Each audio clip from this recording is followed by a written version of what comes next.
Right, so I've made a little bit of progress with this election issue, right, with Reform UK and Farage and so forth, in so much as I've got a little bit more of an idea of the Electoral Commission's position, right, and literally how it's working. I have telephoned the Electoral Commission before, and they've got a young gentleman on the reception there answering the phone, but I don't think that he's that knowledgeable at all, really, to be the first person of contact when you contact the Electoral Commission.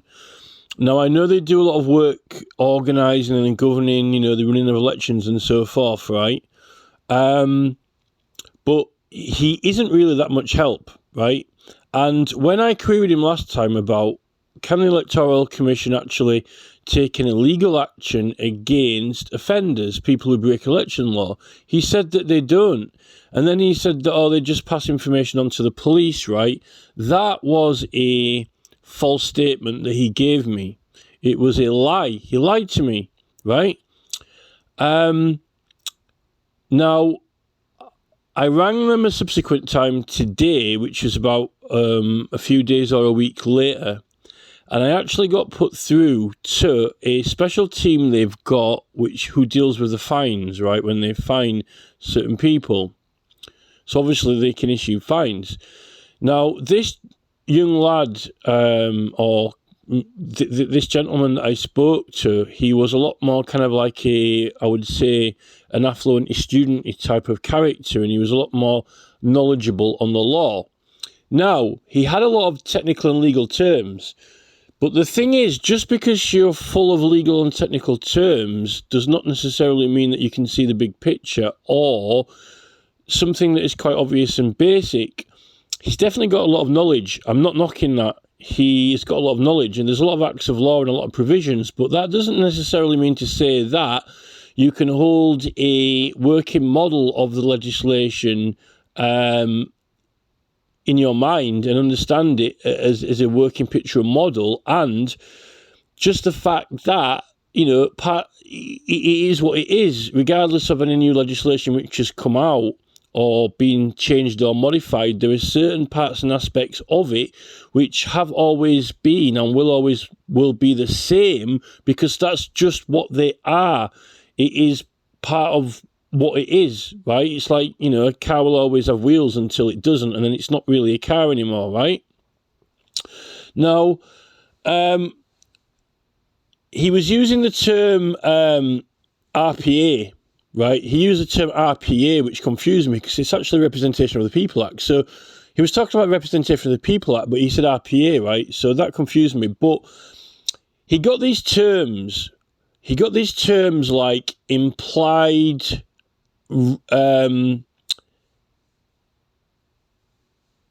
spending, right? Things like that. And I looked into these terms after he told me them, and to be honest, they were very complicated and technical terms, but once I actually read the meaning of them, they weren't relevant to my complaint, and they did not affect my complaint in any way. In fact, they actually are correct with my complaint and model, right? Now, the thing is that this gentleman still did not actually mention about them taking action. Now, he led me to look at some more acts, and one of those acts was the Election Act 2022, some of the more modern acts, and there was a 2000 Act, the Elections and Referendums Act, which governs it, which actually created the Electoral Commission only in the year 2000, right? But that doesn't really affect any of the previous laws for which I raised. Now, this is the thing, right? After I'd spoken to him and kind of challenged him on a few things, he still didn't really get my point. And he still was trying to make out that the laws which I was quoting either aren't in effect, likely are going to be repealed, or there was another term as well, implied repeal, right? Now, I was trying to make out why this implied repeal, that the government might be, currently going to want to remove some laws or change them, right? Therefore, they just disregard them. But it doesn't mean that. What it actually means is that if they have actually made some laws which contradicting or contradict previous laws, they can kind of apparently say that those older laws don't apply, right? That basis probably would have written off the Tumultuous Petitioning Act with the 1688 Bill of Rights on that basis. But they still have to have been enacted, right, for them to have that implied repeal, right? So they haven't actually enacted any new laws which go against any of the principles in the election rules. In fact, this is what I was trying to tell him, right? The election rules are very long and well established for a reason. And it's a competition. And there are certain things that people can do to cheat competitions which have always been illegal and always will, because it's cheating, right? And it's a competition and you need rules. And he was already trying to... He was coming from this kind of like... I don't think it would have mattered what legislation you said or what acts or what provisions or anything or what principle, just from this kind of pure stance, this pure standpoint that no matter whatever I say or do or anyone does, it doesn't mean anything and it's still enforceable there are certain rules which exist, right, which if you remove them, okay, you haven't got a competition and you haven't got any rules, because if you actually remove the rules, there aren't any rules, right? And if there aren't any rules, then no one needs to follow any rules. So if there are certain, if you remove all the things that people are not allowed to do, right, then they can do what they want. And he was trying to, I'm absolutely convinced that he was just trying to sell or pose the notion that there aren't any rules anymore. And there's nothing that anyone could possibly break them. So no matter what I complained about, or no matter what I said that has been done illegally, it hasn't been, because apparently they can't do anything wrong anymore because there aren't any rules, right? That's effectively what his position is. So when I was trying to explain exactly how the law had been broken and what they'd done wrong, it didn't really matter what I said, right? Because he was just going on about this implied repeal. It seems to me that I think he kind of believes that because Nigel... it's almost kind of like, oh yeah, well, it might have been illegal at some point for what Reform are doing, but because now they're doing it, even if it's still in the legislation, well, the government are going to repeal it because Nigel's doing it. It's like, because Nigel Farage is on GB News, right, and because they are helping Reform win, then you might as well say that the government... Nigel's repealing the law, because Nigel went on GB News, you might as well consider it repealed now, right? Well, actually, they're not. They're not changing that law. They aren't changing it. They haven't changed it. And the basis of implied repeal means they've actually got to have put a law through and put it into force for it to have any effect on older legislation. And they have not introduced any laws which go against the previous principles. In fact, they're all consolidating them. But in practice, they're actually not. They're just, in theory.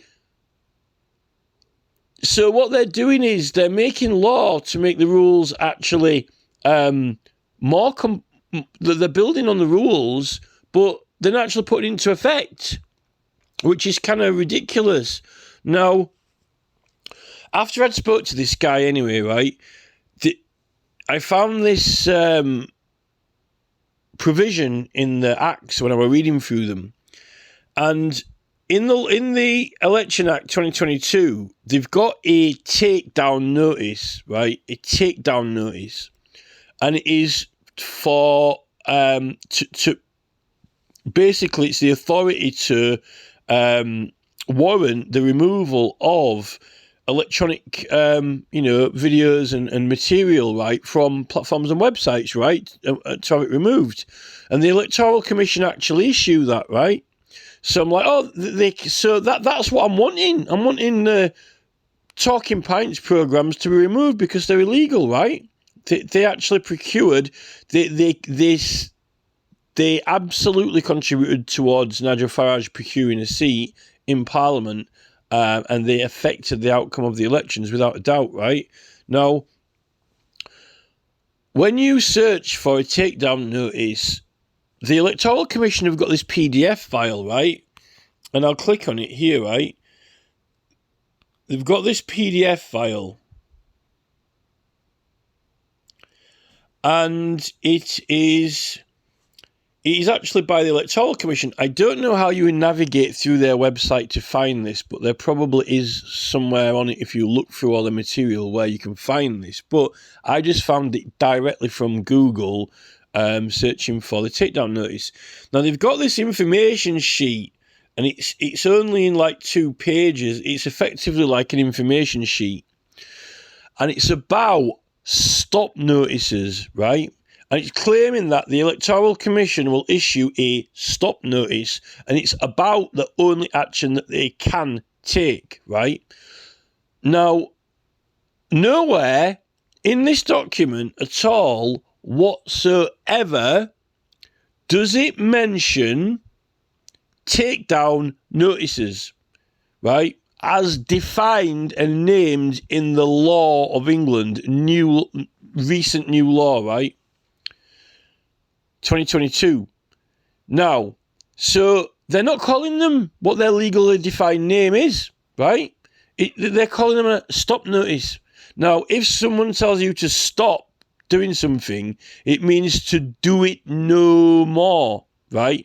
So if you put loads of bottles on the wall and someone told you to stop doing that, then you wouldn't put any more bottles on the wall, right? You just like stop putting them on there and walk away, right? Now, the meaning of that is just to stop what you're doing and don't do it anymore. So the meaning of these stop notices to me is quite misleading because firstly, it's not the legally defined term for a takedown notice of what is defined in the legislation, and it does not help you to find out what that is and research it yourself. And secondly, if it's called a takedown notice, that is a order to take something down, right? Now, the meaning of that interpretationally is if you are putting bottles on a wall and you've got a load of them lined up, then you will take them all down, right? Now, there are 2 completely different meanings there. To stop doing something, you're not commanding someone to remove what they'd already done. You're just commanding them to not do it anymore, right? To take something down is to remove everything that they'd done up to that point. So they're really playing with the meaning here. And I think that this is a concerted strategic plan. And this is where they're really treating us like dum-dums, amoebas and retards. This is part of the New World Order strategy, the Tony Blair strategy. This is part of the staff training, grooming, the new university education. It's the part of tricking and misleading the public, right? By giving them dumbed down terms which are not the proper legal meanings and terms and mislead the public and don't lead them to the legislation. It's not a stop notice is misleading because when you search the stop notice, you don't find the take down notice legislation because it's not called stop notice, right? So this is all part of the it's a strategy. And I think this is part of the concerted plan. It's the same type of attitude where Rees-Mogg pops up in the e-petitions paper, in the oral evidence, saying, well, these petitioners are completely privileged under the Bill of Rights, but, we have to control and restrict that right, don't we? We can't have them use it, or else, they might use it for their processes and procedures, which it's there for. We don't want them to make use of it in those, do we, right? It's almost like oh, we've got these takedown notices, but we wouldn't want the public to use them and contact the Electoral Commission to get things taken down, would we? It's better if we call it, like, stop notice instead, and then they won't find out about it, It's purposely misleading people and treating us as if we're thick as mince when we're not, right? And then you get these really whack university graduates who have just been trained by a crooked professor, right, who come out of university, get a job at the Electoral Commission, and they've got all this, they've got a lot of knowledge and law, but when you use knowledge and law and principle, they immediately argue against you on it, and they immediately try to prove you wrong. They're on the defensive. If you are at a commission and you are impartial, and somebody comes to you with something, then your job is to listen to them, talk through it with them, come to an understanding so you both exactly know what each other are talking about, and then talk through it to a resolution whereupon you definitely both understand what each person says clearly, and what you're trying to say, and what their basis is. And then if there's any disagreement after the clarification, then you can continue to discuss it until one or other person proves themselves right. But as an impartial, unbiased commission, they should not immediately be defending Reform UK and Nigel Farage and GB News, and all challenges against it must be wrong. No matter, there's no point explaining it to me, because you've got to be wrong. You can't possibly be right. What would any of these people possibly ever do wrong? It's like, what are we here for? Anyone would think we're governing something, and people might be able to try to cheat and win. It might be quite an important thing, like all through history, all these legal cases, right? Woe betide that anything's got past us and slipped through into the goalposts and already, they're breaking the law. God forbid we'd have to get them to take it down, or, no, sorry, that's the wrong term, to stop, right? This is the thing. Now, so this sheet is misleading. This is, the government have been talking about misinformation, right? The government are the architects of misinformation.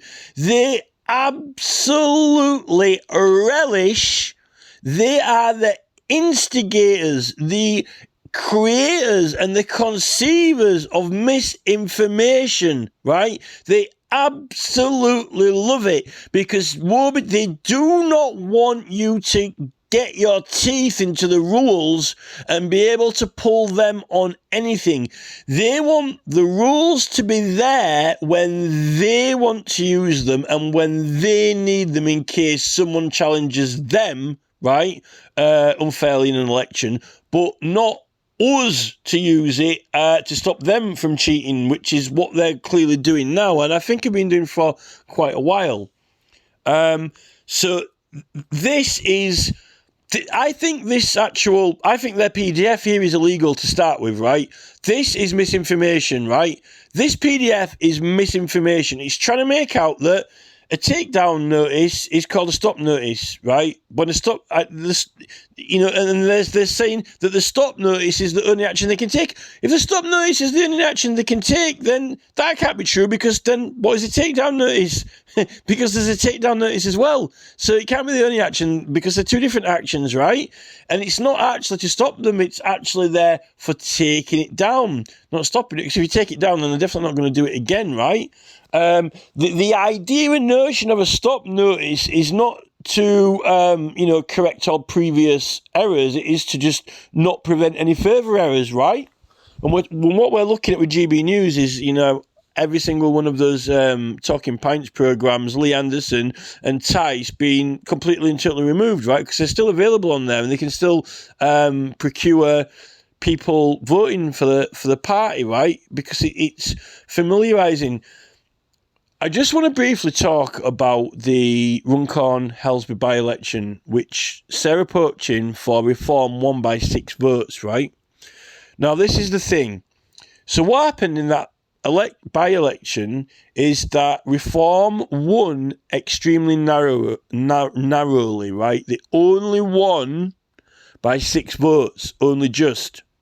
Now, how did they win? Well, firstly, the Labour voters just didn't turn up. The Labour voters did not vote. Labour lost a massive amount of votes. I think it was over 900 votes or something off the top of my head, right? But the Labour voters actually protested and abstained from voting.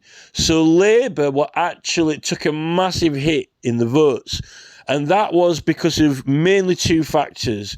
The first factor was that Mike Amesbury had punched someone out and been kicked out of the Labour Party, right? And he had to stand down in Frodsham Village. He punched someone, right? And the video footage got put around everywhere. So they weren't happy with Labour about that.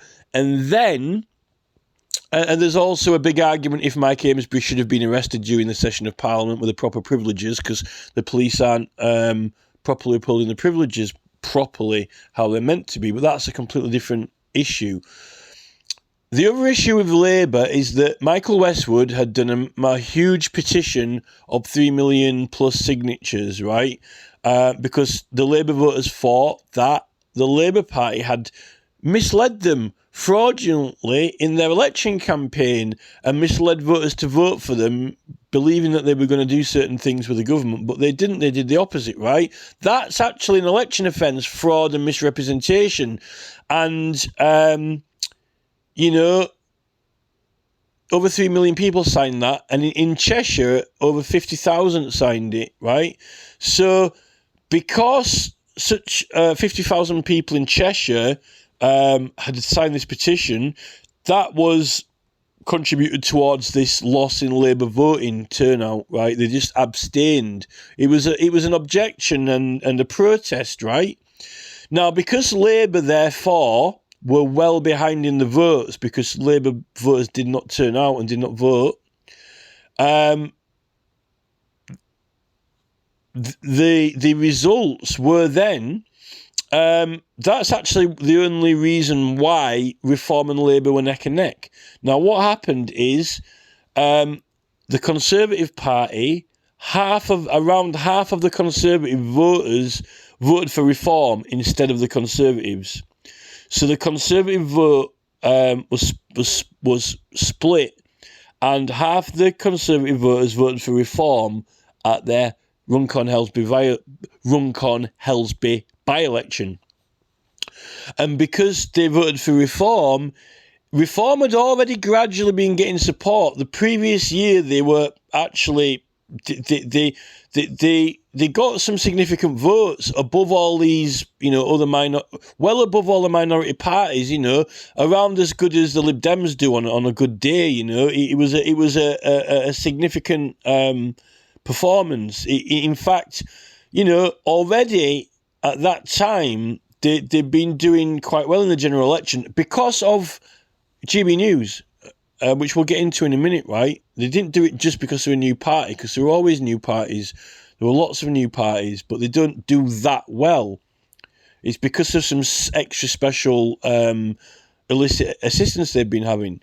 Now, so with these extra Reform votes, which they've been gaining momentum from the general election, they actually basically were neck and neck with Labour, except, they managed to beat Labour by only 6 votes.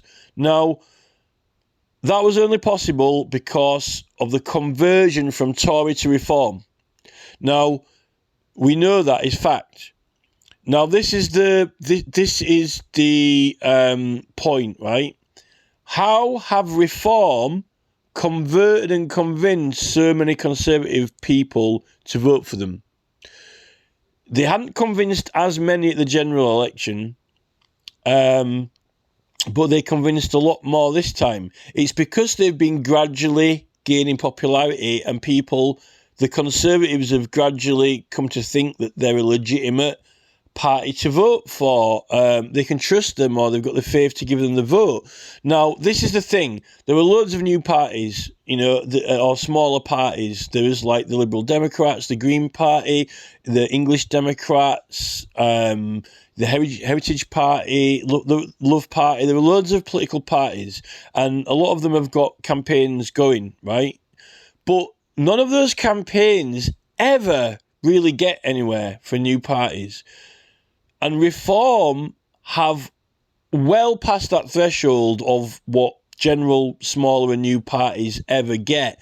They're actually on with a chance now, and they're actually, they've set themselves as kind of like one of the main parties. But have they done that then? Why haven't the English Democrats done that, or even the Green Party? They've even done better than the Green Party, and the Green Party have got a very solid core following. They've been going for a long time. They've got campaigns. They've got key people like Carla Denyer and, the Brighton area. They've got a movement, and there's been all like Extinction Rebellion campaigns and Just Stop Oil and loads of things that are giving them publicity, right? They theoretically, the Green Party should have been a lot bigger, but what has given Reform this much bigger edge, mysteriously? Well, it isn't the fact that they've just got a website and they're just a new political party and they've got funding from, people with loads of money. The Green Party have, and so have the Lib Dems, right? There's something more to it than that. The truth is that GB News have had Tice Farage and Lee Anderson on there, right? And they've put them as main presenters with their name on there, right? And you're not allowed to do that when you enter the contest, right? As soon as you're going to be a candidate, right, you should stay away from things like that, when it's not part of the election spending or the election fund or acknowledged for procuring the election, right? And what they've been doing is they've been making Nigel Farage into a household name, right? They've been making Nigel Farage into a household name and familiarising him with the public by been going out, talking around the country, doing talking pints and various other things, but not only through the election spending. He has been doing things through the election spending and campaign, but he's presenting on GB News, on Talking Pints. He's had guests invited on. Priti Patel. When you invite Priti Patel on, she's a Conservative, right? She goes on the show. She is, by accepting to be invited on there, she is legitimising Nigel Farage as a respectable person who she will give her time to and entertain and listen to him politically. And that she's saying that I'm Priti Patel, right? I'm an MP.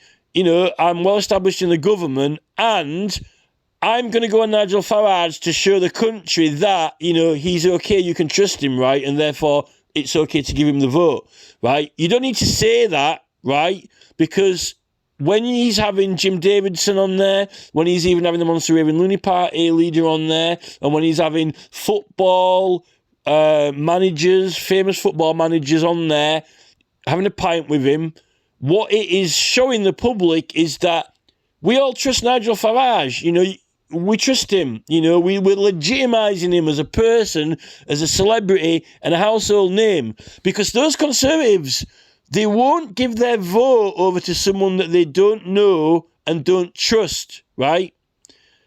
Now, to get them to change from Conservative to Reform, the average voters, the public at large around the whole country, this is not a game for one voter or two voters or paying someone off, buying them a pint or a drink to get them, to give you their vote. This is scooping up many voters, right? Now, to legitimise Farage and Reform in any meaningful way beyond what the Green Party or the Heritage Party or any other of these new parties who have got plenty of funding and big sponsors and so forth, you've Reform are going further than that. And they're not just doing it with like one big investor throwing money at it, right?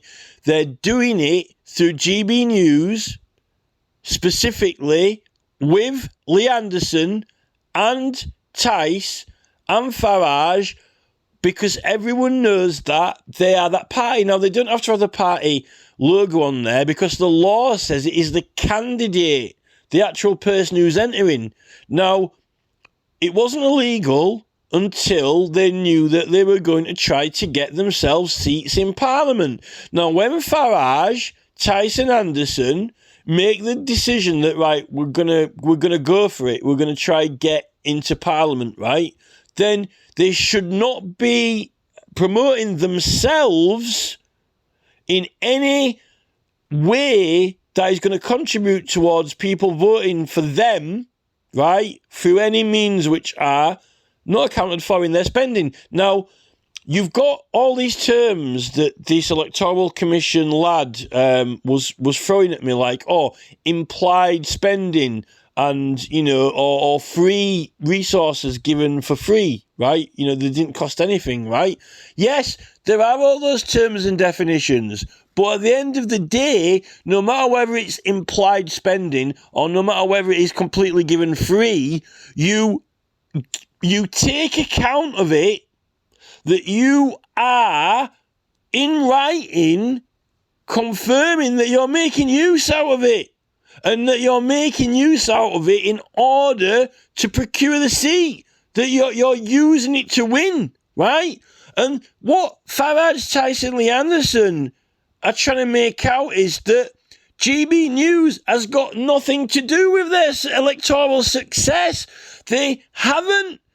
I don't think they have not written down GB News as an implied spending, right?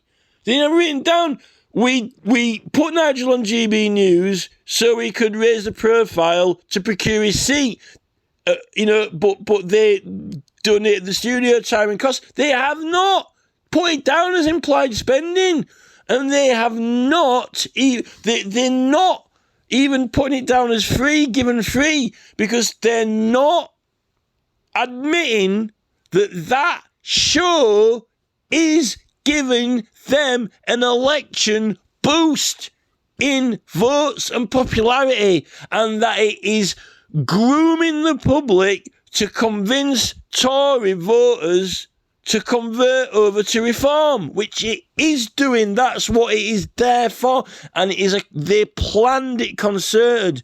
And Priti Patel's been going on there as well.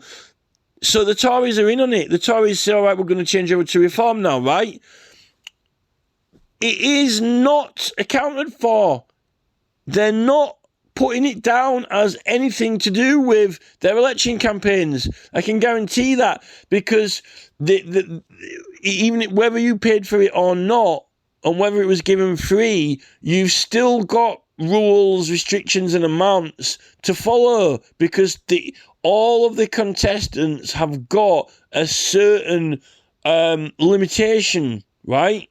And if they were putting that down, then it would exceed the limitations, because otherwise there aren't any. What the lad at the Electoral Commission, I think, was trying to make out that there aren't really any rules for any limits of anything anymore. It's free for, you can do whatever you want. You can use absolutely anything you want. There aren't any restrictions. He was trying to make out that there aren't really any restrictions anymore, because you could somehow give a ridiculous excuse like, it's implied spending. No, implied spending, you still have to say, I used GB News, right? I made use out of it to win. But they're not saying that they made use of it to win. They're doing it, but they're trying to make out that, he's got nothing to do with GB News that we won. We've just got a new party and we're on the ballot, and, we put some ads out and people just vote for us, Farage hasn't been, grooming everyone and having all these guests on to grow the public confidence in him, right? They're trying to make out that that's got nothing to do with how they got into Parliament, right? And how they're converting votes over. So, and, when you talk about the older legislation, these new electoral commission people just switch off. They don't want to, the new legislation. No, right? There's a bit. When you have a car, right, it has to have four wheels, right, and you have to have doors or you can't get into it, right? What is an election? It is a competition where people vote, right, and the people who get the most votes win, right? And, if one of the people just, do whatever the hell they wanted, right, then the other people would be at a disadvantage. You have to have some rules. The rules are that things like entertainment and entertaining people has to be accounted for, right? Otherwise, you might as well just get the BBC to say, hey, why doesn't everyone just vote for Nigel Farage, right? If there were no rule, right, for people just, helping them without any regulation on it, then you might as well just have every single mainstream TV programme saying, vote for Boris Johnson. They're not allowed to do that. There is a rule. And that is effectively this is what GB News are doing. There are rules. They're trying to say that there aren't any rules anymore, or that, that they're implied repeal or whatever. You don't imply repeal these rules. Because if you imply repeal these rules, which they're not imply repealing them, that there's absolutely no legislation it has to have been put through and enacted to be implied repeal, and it has to make a new law which goes against a previous law. He didn't know what he was talking about when he said implied repeal. He's trying to make out that the government could think about or consider changing the law, or they'd really like to, but they haven't yet. So we might as well just all not follow it, right? That is not implied repeal, and they're not moving towards repealing these laws, because if you what this lad didn't understand, and I was trying to tell him, is right, what is the previous law, right? But in a working model, in a working dynamic model, like if you've got a model of a canal lock and the doors open and the water floods through, right, and you close it again, it does something. It has a purpose for what is being done. Like a car has four wheels and it rolls forward on them, right? In an election with a competition, right, which is a fair governed competition, any competition, there is a model, and the rules, they're never going to be that much different. Just like a car is not going to be that much different, or it isn't really a car anymore, right? And he didn't want to have it explained in the simplest terms. There is no complicated technical amendments to the legislation which have any meaningful or dramatic or significant change in those original competition principles. When you actually even know what the hell the Representation of the People Acts even are, and hold a full working model of them in your mind, right? And why have they made the amendments and changes to update new advancements and new technologies simply to implement them into there, right? And then he was going on about, how, these acts are very extensive, they're very long, they've got hundreds and hundreds of sections in. Yeah, hundreds and hundreds of sections which are not relevant to my complaint. Hundreds and hundreds of sections which do not affect or change those very core principle clauses of a fair competition, right? Which just completely are not relevant at all whatsoever, right? And this is the thing. And then when we get to this, generally on the internet, right? Generally broadcasting on the internet. So there's been a few election laws enacted recently, like in 2009, 2002, and 2022, right? But only like 3 or 4 new acts. And they're all pretty much to do with new technologies that have been implemented, right? But they don't change any real principle. Now, the thing is this.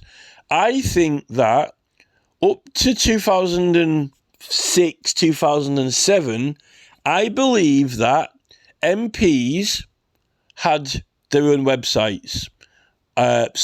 Candidates had their own websites. The Conservatives had a website. The Labour Party had a website. They had a web hosting site. And then any candidates who want to stand would get a website, right? A web page. Now, you get hosting for that. Now, no one sees that because it's all behind the mechanics and cogworks, but really, by law, they were meant to get hosting in the UK hosting site. Some of them probably didn't, but no one would really have noticed, right? But they were supposed to get UK hosting sites, but it wasn't that much of a big deal if they didn't, really. But for the law, it would matter legally, but they just got a website, right? People had websites, and a lot of people went into forums and chatted in forums. Now, from 2007, 2008 is when Facebook and YouTube appeared, and then they started getting very, very popular, and everyone went on there. And so many people, so many millions of people just went on there, right? MPs and candidates just went on there because everyone was going on there. They went on there because everyone was going on there, right? And, you know, when the farmer opens the pen and all the sheep go through, right, or they just went on there, right? And no one called them out on it, no one checked the law or nothing, right? Now, this is the difference. If you have got a normal website for, you know, Gareth Bacon MP, Conservative Party, right? That's your website for your campaign, okay? And if you get leaflets printed, you put them through doors, right? And if you put an advertisement on television or on the radio in England, you do that, right? Now, the problem is that everyone's gone on YouTube and Facebook, and YouTube and Facebook are not an English radio station. They're not an English television program, and they're not a English web hosting site. They are American-based, situated and operated platforms. All their equipment, hosting, resources, disk drives, everything is in the United States of America, right? Now, in one of the Representation of the People Acts, or RPA, as the Electoral Commission want to call it, right? I've just checked on the government website. Now, some of these Representation of the People Acts are repealed, and some of them have had a lot of provisions removed, right? I don't find the 1949 one repealed. I've looked in all of the repeal sections. I don't see it repealed. I don't think it is at this point. Now, I've also looked. Now, one of the 1980 ones, it might be the 1983, not the 1988 one, the 1983 one, right, has got the broadcasting overseas clause in it. And I've checked the latest and the previous versions, and it looks to still be enforced, the broadcasting overseas. In the wording for it, it says a broadcasting transmission, but it also says receiving any help or aid, right? Now, but what does that mean, right? If you read the previous laws, which were that clause, they're longer and more informative. They've got more words to them and clarification. And the new meaning and interpretation still fits the description and the meaning of that clarification. And that is that to make use of any equipment or resources, facilities, which are situated abroad, overseas. You're not allowed to employ them to use, put them to use, make use of them, have any help or assistance from them, whether you pay for them or not, right? In fact, you can't pay for them if they're situated overseas, right? I don't think that's been repealed or changed. Now, YouTube and Facebook, right, are situated overseas. Now, when all the general public flooded onto YouTube and Facebook, a couple of lost sheep flooded on with them. And those little lost sheep are the candidates for elections, right? And the political parties. They flooded onto Facebook and YouTube with the masses, right? When they're not legally allowed to use overseas resources and facilities. It doesn't matter if you're in England, if you're being filmed in England, when it is transmitted and ping-ponged over to America, stored in America, and American assets, resources, equipment is being used for people to watch it when they play it back to people in England, right? This is fact, right? Now, so for election law, you're not really supposed to be using Facebook and YouTube, and I'm absolutely certain, if I'm wrong about that, but that I've checked that provision, it's still in place, right? From what I've seen on the website, and there's a difference between having a normal website, right? Just get a web hosting and put a website up, or the Conservatives have got, the Conservatives will make you a website on their server if you're an MP, right? Getting flyers printed in England and having radio station broadcast in England, right? And going on TV in England or whatever it is, right? Or covering the election in England even, right? And those big platforms are not in England. Now, there's another giveaway for this, which is a no-brainer, and that is this. If you are in an election in England, and if you are a candidate, and if you are running an election campaign, the only law and rules which should come into effect for your material to be taken down and removed should be if you break the election rules, right? And remember that election law is different to the right to petition because it's a special competition which is governed specially with special rules, right? An election. So, the electoral, if you break the election law of England, right, you're meant to have stuff taken down with that takedown notice, which is one of the new laws, right? Why else would you get a takedown notice unless you've broken a law or rule? Apparently, you wouldn't need a takedown notice according to the guy at Election Commission because apparently, there aren't any rules anymore. It's all implied repeal, so they might as well scrap takedown, they might as well scrap takedown legislation, right? That's a joke. But anyway, seriously now.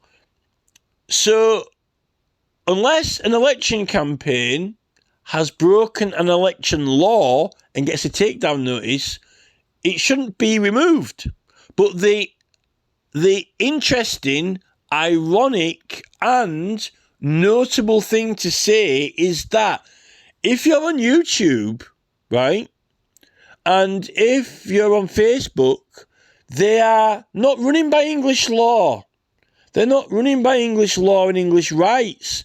They're running by CDA, by their, Online Decency Act, whatever it's called, their Online Decency Act, Section 230, which is that any platform can take down any constitutionally protected material for any reason or no reason, effectively, Good Samaritan removal, just for it breaking their policy if they don't like it. So that theoretically means that if YouTube thought that every single member of parliament was breaking their policy, they could just take it down. So they could just take down every single MP's campaign if it broke their policy. But it might not have broken any UK election law. Now, how would that fare in the election? How would that fare for Farage and GB News or on YouTube and so forth, right? It means that an American entity in force could intervene in the election campaigns of one or all of the UK participants. Now, how could an American policy, therefore, be able to do that? Well, you're not meant to be on an American equipment and under American law. We're in England. We're in England under English election law.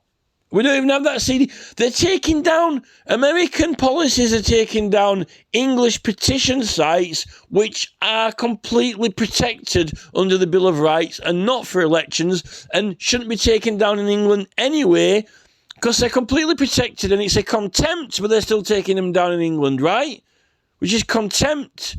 So if you can't understand how that exemplifies how there's a potential threat of an American policy and law could completely take down all these Facebook and YouTube channels of these Reform, Reclaim, the Conservative Party and all these MPs on policy, if they wanted to. I'm not saying they are. David Davidson got his channel taken down but got put straight back up again.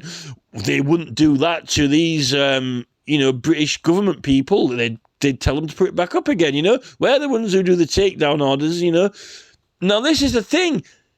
They're not telling them to take them down, but they're the ones that are up illegally. But yet in the pandemic, we were the ones who were getting all our stuff taken down, right?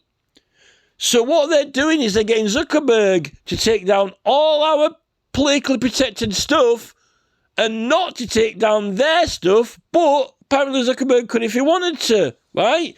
But they're whispering to him not to. They're breaking the law, not us. But we're getting our stuff taken down. It couldn't be more scandalous, right? Now, that's an example of why they're not meant to be in American resources, because it's under American law and policy, which is different to ours and could, compromise an election. Can you imagine if they weren't even still using their own normal websites and they weren't going on the radio anymore and they weren't going on the TV, it was all on YouTube and Facebook, they would be at the mercy of an American policy, right? Which wasn't enacted by English law. If you can't understand that is an example of that broadcasting from abroad, of why it's not only a bad idea but illegal anyway, then you're missing the point, right? It's a no-brainer. So it's an example. It helps to prove this as a dynamic of what he's been doing wrong, right? Now, the Electoral Commission need to sit down in a room and really think about this. Think tanks, right? Because they've missed the ball. And they're misinforming us. They're misinforming us by naming these processes wrongly to what they legally are called, like takedown notice. Oh no, it's called a stop notice. No, it's legally called a takedown notice. There is no legal definition of stop notice, and you are even saying that there is no other process than this stop notice, right? In this PDF file, right? So they're misleading us in these PDF files. I don't know what the university teachers on the degree course are teaching people who end up with a job at the Electoral Commission, right? The Speaker put a guy in charge of the Electoral Commission. I don't think that he's fit to run it, right? And then, you've got Ofcom and Baron Grade who have been finding Jacob Rees-Mogg. I don't know if Ofcom have got the same powers or authority to get political things taken down or not, but they can fine. But Jacob Rees-Mogg appealed it, but they completely... Why was there an issue with him, saying this or that anyway? He's a politician, right? He was an MP, and he was running again in the election. He shouldn't have been on there.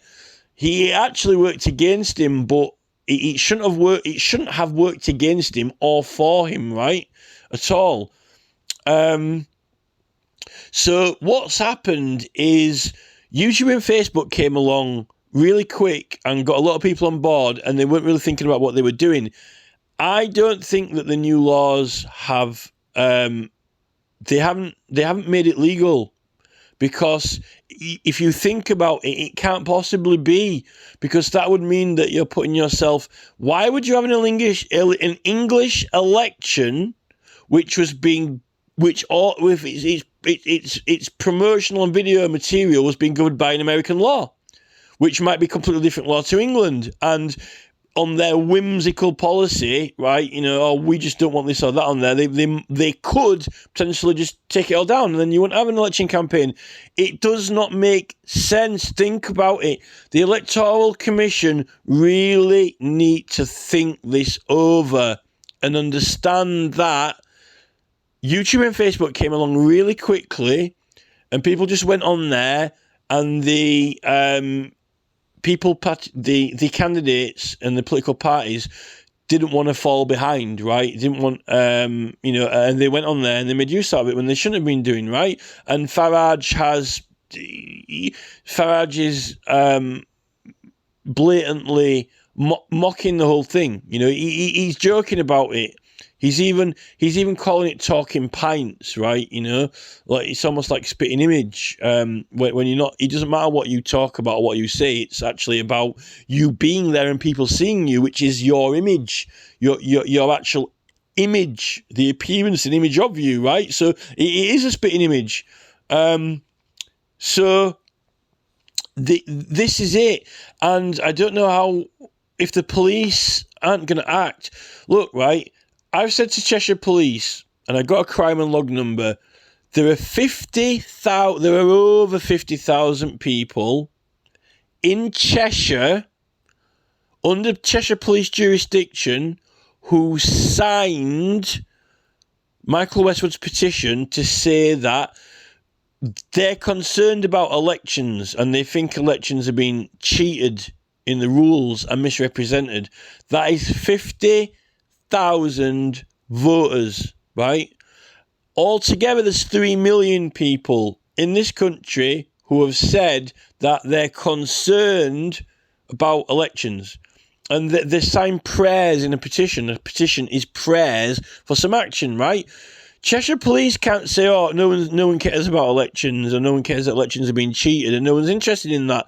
They are. They've put it down in writing and signed it, right? And this is what I was saying to this detective in Cheshire Police. People are bothered about it. They're so bothered that they protested the vote. They didn't turn up. They refused. They objected, right? The Labour voters did not turn out to vote hardly in Cheshire in that Helsby Runcorn by-election. They protested it, so they did care about election cheating, and Reform only won because they converted, right, Conservatives over. And they haven't converted Conservatives over just with flyers and leaflets.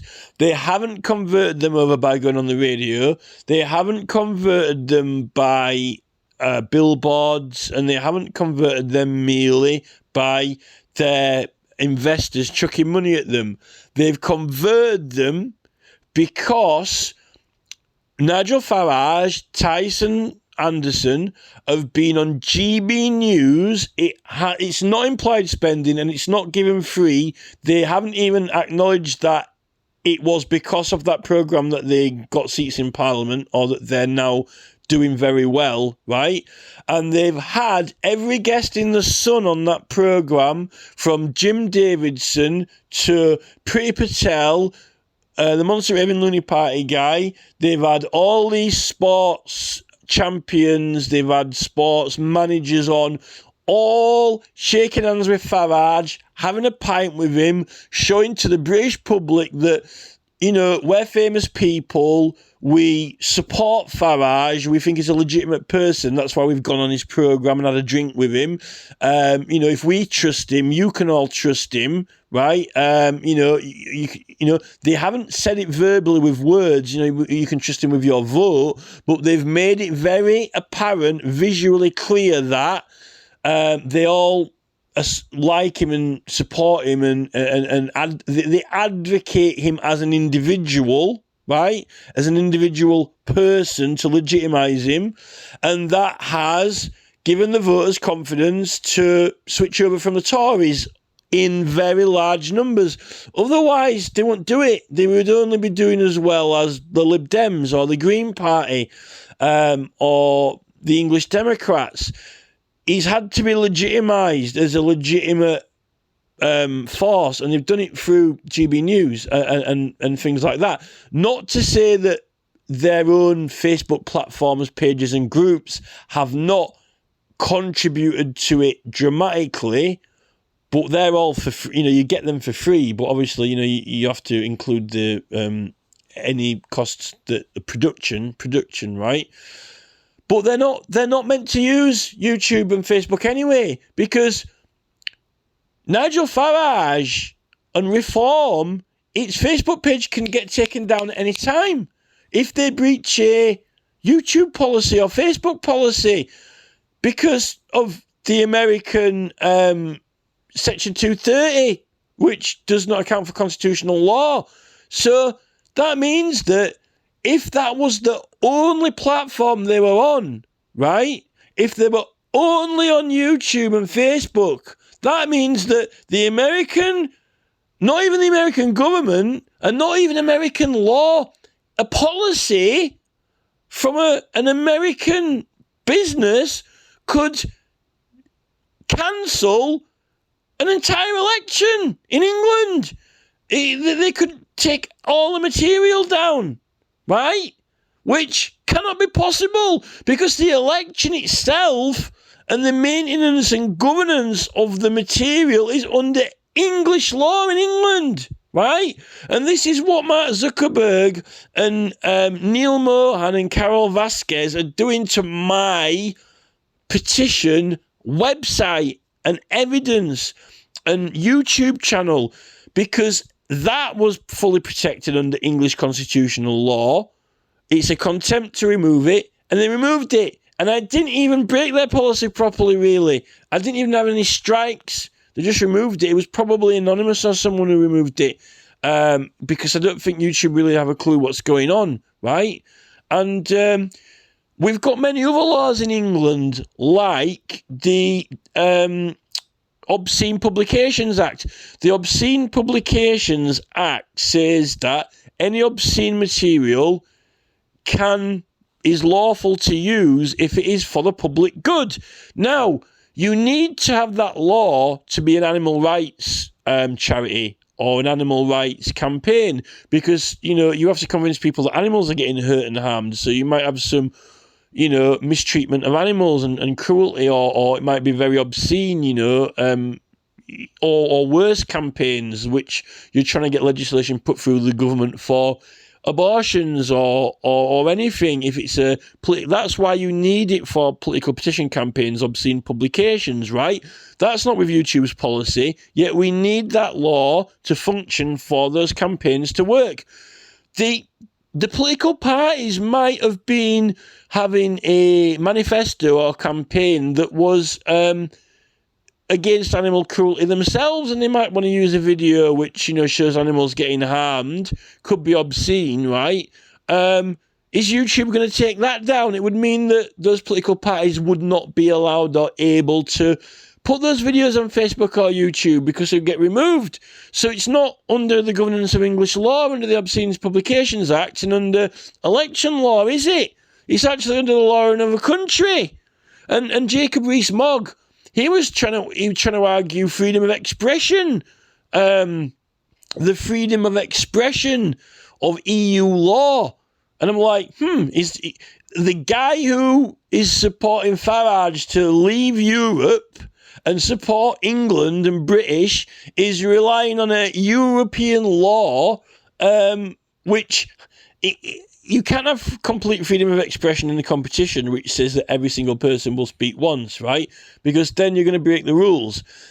If you're in a contest which says choose a colour, any colour, but you can only have one colour, right? And everyone says one colour, and then Rees-Mogg shouts out, rainbow or spectrum or every colour under the sun, right? He's broke the rules. Now, he doesn't go into court and say, well, I've got freedom of expression, right? Because he's in a competition that has a set of rules. What about the right of the other contestants to a fair contest? That is effectively what his argument was at the High Court, right, with the Ofcom fine. So, Mogg he's on another planet. He's not even on this planet, and he hasn't got a clue. He's a cheat, right? And he Mogg's on GB News to make ridiculous amounts of money. Anyone who sniffed any amounts of that money, who had any good idea of the real law, will be able to get lawyers and shut down and get all these things sorted out. We're having to do it with no money. In fact, we're paying for the police and we're paying for the Electoral Commission, all funded by us, in a cost of living crisis. And they're not even wanting to sort the problem out that we're paying them to sort out, right? And this is the problem. So I do not think that I am wrong about these particular laws, because I don't see the 1949 Act repealed. I don't see that there would be any point in repealing it. And if you remove that law, it would mean that it would effectively... If the law I'm contesting, the actual main law which I'm contesting, which is the 1949 Act, Section 63, was previously in the 1948 Act, Section 42, right? If that law and principle was to be repealed or implied repeal, right, you would be giving permission to the ITV and the BBC just to... Oh, why don't we just, have Nigel Farage on all week and just say, oh, let's all vote for him, don't vote for any other party? You're not allowed to do that. Not when it's, BBC's on the licence fee payers' money, right? You can't have implied costs on that, because then Nigel Farage, if the BBC, right, had Farage on every day of the week and told everyone to vote for him and don't for any other party, and he won, would Nigel Farage... And if Nigel Farage said, oh, I'm going to put this down, we used the BBC to win the election and they had us on all week and we didn't have to pay for it, but I'll put it down, I'll give account of it, yeah, we used it, it was free, we didn't pay for it, but, I'll take note of it. I am officially declaring that the BBC had us on every day, told everyone to vote for us, and all the other laws are repealed. Like, help yourself, There's no rules that way. They aren't repealing the rules. They're not repealing the rules. Because if they were, then they would just have Donald Trump land on a plane with £10 million and just, have parties outside the polling station, saying vote for Nigel Farage, sponsored by Donald Trump. You can't do that. I don't know why the Electoral Commission seem to think that there aren't any rules. So what's the point in the takedown notice? There aren't any rules anymore. They're all implied repeal. They're all gone. So we won't need these takedown notices anymore because no one can break any laws or rules. We don't need takedown notices. What are takedown notices for? They're for when something broke a rule. Oh, so there are rules. Tell me more. Tell me more about these rules. How do you break them? Well, if it's not implied spending or given free... No, did you or did you not make use out of this programme, GB News, being given a presenting role in it? Did it? Answer the question. This is final question to the Chief Executive of the Electoral Commission. Can you answer the question in writing on oath and say that you do not believe that GB News contributed anything whatsoever towards Nigel Farage procuring a seat in Parliament, right? It did not affect it or contribute it. If the Electoral Commission chief executive can write me a statement out on paper and sign it on oath that he does not believe, honestly, that GB News has had anything to do whatsoever, any effect on the outcome of any of the elections around this country, and particularly Reform UK, then if he writes that statement out, right, then, he's claiming that, there's no case against Reform or GB News, right? And if he holds by that statement, and we can actually prove that, they did benefit from that programme, this is the thing, that they're not claiming or acknowledging in any of their accounts and documentation that that programme contributed towards their benefit, right? Which is what it's all about. They're not putting it down as a benefit or asset that has contributed to them, to their usage, when it has, because the whole plan and strategy of Nigel Farage being put on as a presenter, knowing that he was going to enter the contest and stand for election, he made use of it for his own personal popularity. And Rees-Mogg did, but it didn't work out for Mogg because I think people knew in their conscience that it's wrong and that he shouldn't be on there, and they didn't vote for Rees-Mogg. So for Rees-Mogg, but it's for or against, it did it or did not it have an effect either way, a positive or negative effect? Yes, it did. This is the thing, and Mogg was hoping that he'd probably get elected again. So, the Electoral Commission really need to reconsider their position on this. And I think it all happened when Facebook and YouTube actually emerged and when they appeared. And the fact that they're not in England, they're in America. And I don't really know what the British government's strategy is with those platforms. It's definitely got a blind spot, or had a blind spot, when it comes to elections, because it's fine when you're dealing with the public at large and so forth, but when you get onto petitions, anything that is parliamentary or protected, including elections, but because the government think that they're kind of controlling, they're pulling the levers with Facebook and YouTube, right? They had Nick Clegg at Facebook. You wouldn't hit a man with glasses. You wouldn't take down all these political parties' websites, would you? You've got Nick Clegg there, right? Oh no, well, they're not going to take them. It doesn't matter whether they're going to take them down or not. They've got a policy where they can remove something for any reason or no reason, effectively, YouTube and Facebook. So if they didn't like something, they could. The fact is that they're claiming they can remove it. But in England, this is a thing. They can't. But they remove my content and they remove my channel. So on that basis, if the Tories closed down their own main website and hosting plan and put it all on Facebook and YouTube, they'd be making a big gamble, because they haven't always got Nick Clegg there to back them up.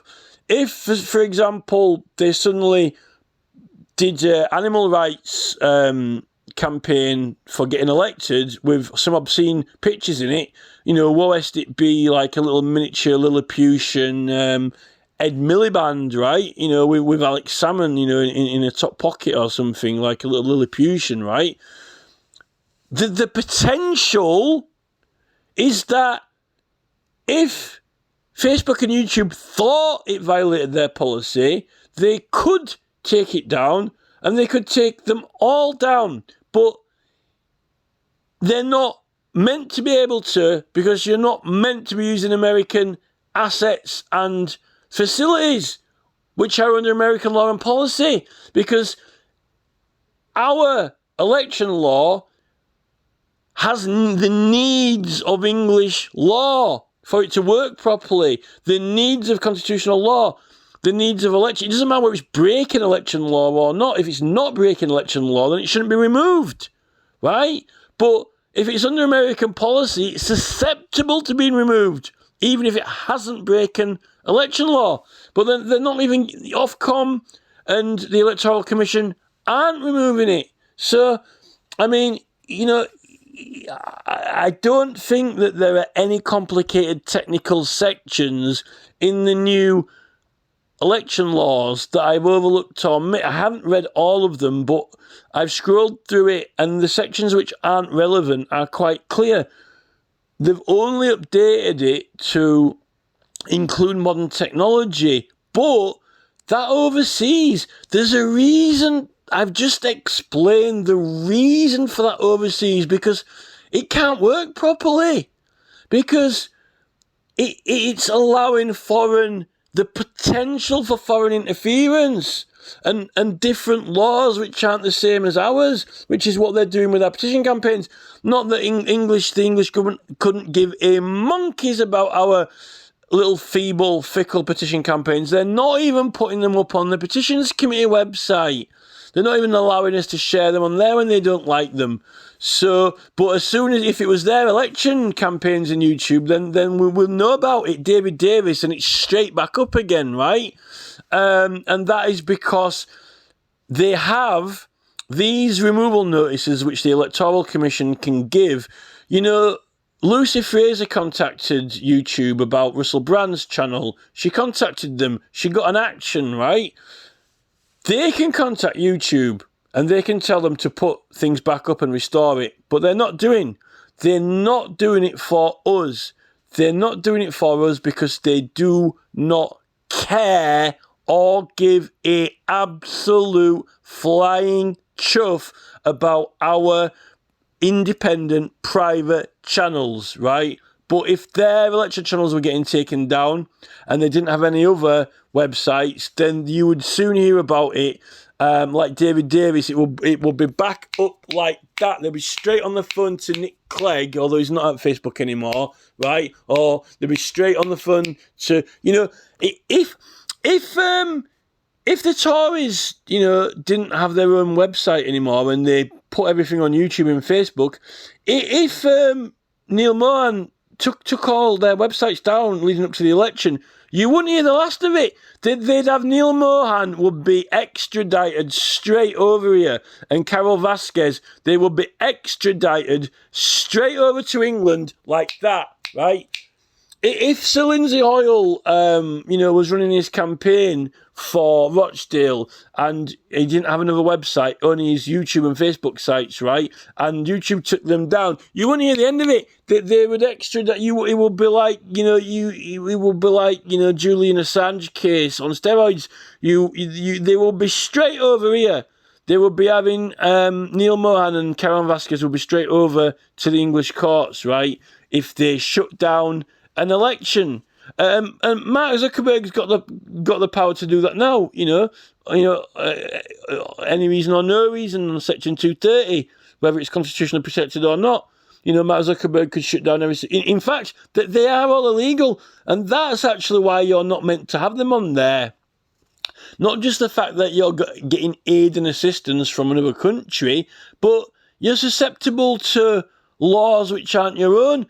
You can't have a parliamentary British government election campaign which is not being run under English election campaign law, which is actually being which is being run on not even just American law, but American policy, which isn't even the law, right? A whimsical policy of Neil Mohan. I don't like that. Take it down. This is the thing. You got, if you can't understand that as an example of why that broadcasting overseas law exists, right, then you've entirely missed the point. And this is what these people at the Electoral Commission need to learn. Now, if I have got anything wrong in that, I'm going by what's on the legislation website. But, the Electoral Commission, they're always going, we know that this law's been pulled, or this law's been, changed, or this is implied repeal. No, implied repeal. Implied repeal means that if something was made into the law, right, and it renders against the previous law, then you can say that the previous law doesn't apply. It's got absolutely nothing to do with, Keir Starmer is fantasising about, wouldn't it be great if we could abolish the entire history of England, so we might as well say that it doesn't exist anymore, right? It has the implied repeal means it has to have actually been enacted for the implied repeal to work. If you actually search it properly, it was trying to make out that Parliament likes all this Reform UK internet stuff with Farage and GB News, so because we've let them do it, it might as well be repealed.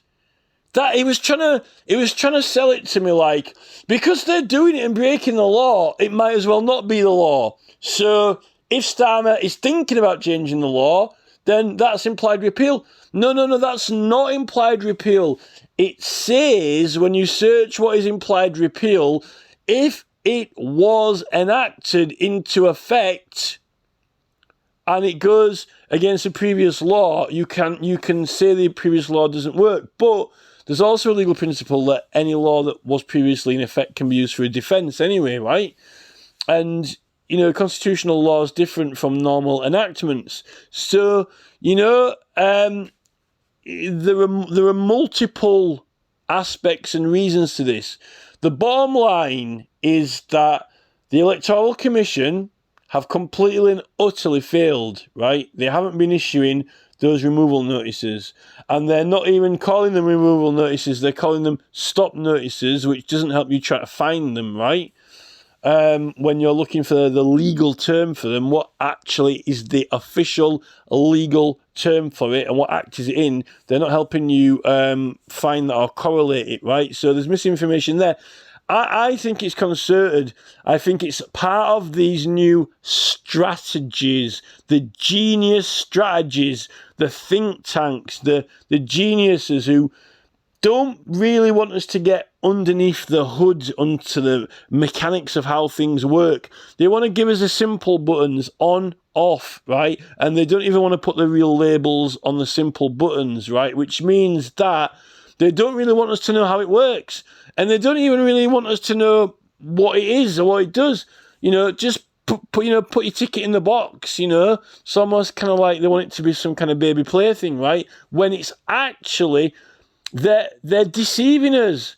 Now, we need to establish whether these Electoral Commission staff, whether they really do know that, actually deep down, they're like, we're changing the world, we're revolutionising it. They're revolutionaries, right? Oh yeah, we're changing the laws, it's implied repeal. No, this is the law now, right? They're cheating. You've got to issue a removal notice. That's why it exists, right? So do it, right? And they're not doing it. They haven't been doing it since it was introduced, right? They're not doing it. They're not getting people to take the material down. Instead, YouTube are taking all our stuff down, which is protected, and the government are not asking them to put it back up, right? Just like the Petitions Committee are refusing to publish things and let us share them when we've got the right to collect the signatures before it is handed in fully complete, right? Which is an abusive process. So it is the Electoral Commission's fault. And the first time I rung them up, we don't do anything, we just tell the police, we don't act. No, you do act, you're lying to me, you're telling me lies. You have got takedown notices, you issue them, they've got an authority, right? That's what we're talking about, illegal promotion videos, right? They're lying.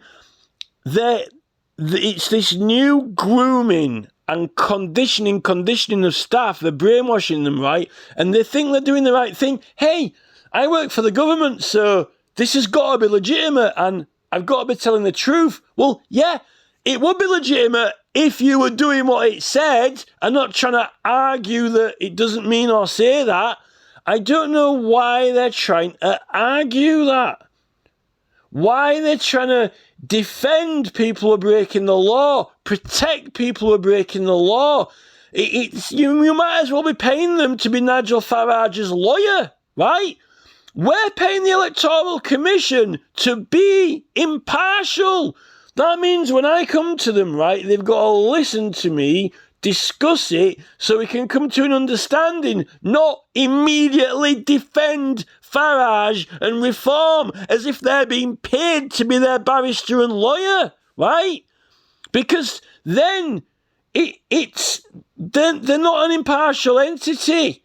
And this is actually what the new government has become. It has become a all full. They're working.